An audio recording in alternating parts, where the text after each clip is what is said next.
As you can see, I'm back at my chalkboard. It's fake, of course, but that's a good thing, because if I was writing on a real chalkboard, you wouldn't be able to read my atrocious handwriting. In the previous video, I introduced the idea of labor or work being a commodity. And as a commodity, it's traded in economic markets. And so, like other commodities, we need to look at both the supply side and the demand side. So let's start with some definitions. First, labor supply. Labor supply is the amount of labor that an individual wants to sell into the labor market. So you can think of this as hours if you want. How many hours do you want to work per week? Now this is going to be dependent on some other variables. We'll just call that stuff for the time being. How about the demand side? On the employer side, labor demand captures how much labor an employer wants to hire. So again, if you want to think about it, how many hours an employer wants to hire for a week, that's fine. And this is also going to depend on a variety of influences. So for the time being, we'll all call that stuff as well. Okay, so let's continue with labor demand. To think about labor demand in a simple economic framework is to set up a problem where employers are optimizing a simple production function that's captured here with F as a function of L and K, output as a function of two inputs, labor and capital, and the objective here is to maximize profits. So what's going to determine how much labor is utilized to optimize this production function and maximize profits? Well, that's where the stuff comes in. All right, so at a simple level, this is going to depend on how expensive labor is, how productive labor is, how expensive other outputs, other inputs are, and how strong the demand for whatever product or service this organization is trying to produce. Now on the supply side, it's a simple, similar framework. Once again, economics treats this as an optimization problem for a rational, self-interested agent to pursue. On the individual side, economic analysis proceeds by assuming that individuals are going to maximize their household or their individual utility. So that's what this U function is here, it captures utility. And utility, in its simplest form, is usually set up as a function of consumption or income and leisure. And so individuals are going to maximize their utility based on the environmental constraints that they face. So for example, wages, trade-off between leisure and consumption and other income. So when wages are higher, for example, or when you have a strong preference for consumption, individuals are going to be predicted to have higher labor supply. They're going to sell more labor. When individuals have a stronger preference for leisure or have higher levels of non-work income, then be predicted, all else equal, to supply less labor to the market. So for reinforcement, note again that economics assumes that agents do the very best they can for themselves. They're maximizing some objective function. Employers are maximizing profits, individuals are maximizing utility. This is to, again, reinforce that agents are modeled as rational and self-interested in economic theory. Okay, so let's erase part of this board and leave some of this for referring back to in a few seconds. And let's think about pulling the supply side and the demand side together to have a graphical representation of a basic labor market.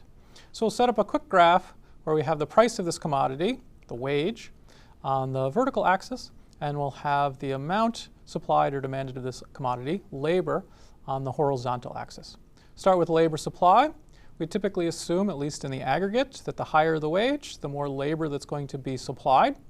And for labor demand, for employers, it's the opposite. The higher the price of this commodity, the less that they will demand. And what does this graph teach us? Well, it can teach us a few things. First thing for starters is that it predicts that the wage rate for this labor market, the equilibrium, will be where supply equals demand. Okay. Now, what about changes in supply or changes in demand, things that employers should try to keep their eye on? Well, that's why I left these pieces of information on the right side. And so the factors up here that affected labor supply, decisions for individuals, are also factors that we can think of as shifting labor supply. So for example, if people's preference for leisure shifts for whatever reason, then we would expect their supply curve to shift as well. And then these factors down here, which determine labor demand on the employer side, those are factors that we would expect to shift the demand curve And so if the price of capital changes, we would expect that to shift the demand curve for labor. Now, you might notice that I've erased wages out of both of these categories. That's because changes in the price of labor will just cause employers and employees to move along these existing curves, not shift to a whole new curve. Okay, a second thing that we can use this simple graph as a reminder of is marginal analysis, which we talked about in an earlier video. Now, remember that the margin is the border or the edge between two actions or outcomes. So for example, it's the last hour that you want somebody to work, or in the example that I'm going to use this graph to illustrate, suppose that you want to hire or retain 10 people for a work unit. The marginal worker is the one on the margin, the 10th worker, the last worker you have to retain or recruit.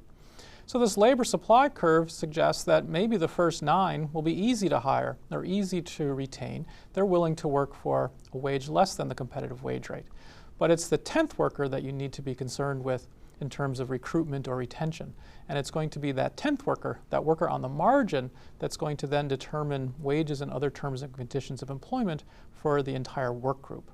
So thinking about the margin, again, is very important in an economic analysis and something that a manager should keep in mind.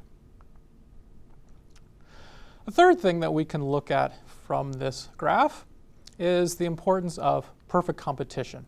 Now, all markets are competitive to one degree or another, but perfect competition, ideally competitive markets, have a special place in mainstream economic thought.